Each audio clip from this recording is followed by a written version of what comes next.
So one of the mistake that I see many chief technical officers do while building their distributed systems is that they underestimate the number of things that a reverse proxy can do for them, and then they end up missing out on a lot of advantages that they could have taken, and which inadvertently leads to a lot of rework.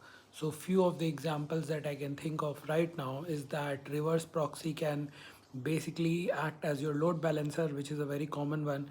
Other thing that reverse proxy can do, it is it can basically work as a TLS termination, which means that if the network is secured, pretty much secured and on cloud and or on prem, then we don't actually need to encrypt everything within the intranet, right?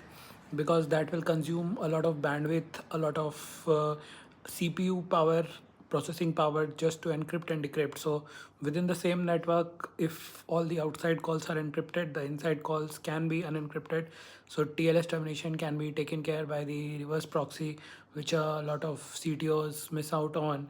And there are few more things that a reverse proxy can do. It can also do the request deduplication, which means that if you're building an idempotent service, then you can actually cache the request that is coming, and then you can kind of reply to it on the basis of the local cache.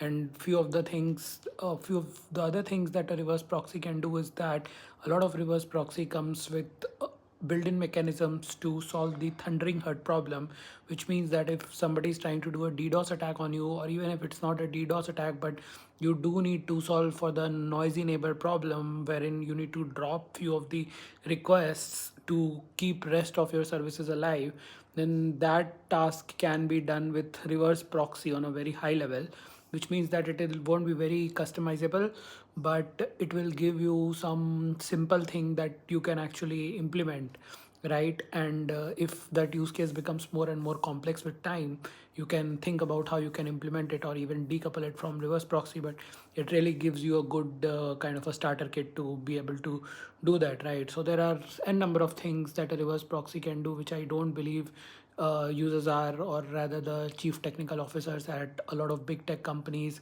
or even a lot of high scale startups are taking advantage of. So if you want a full length video on that, I can do it.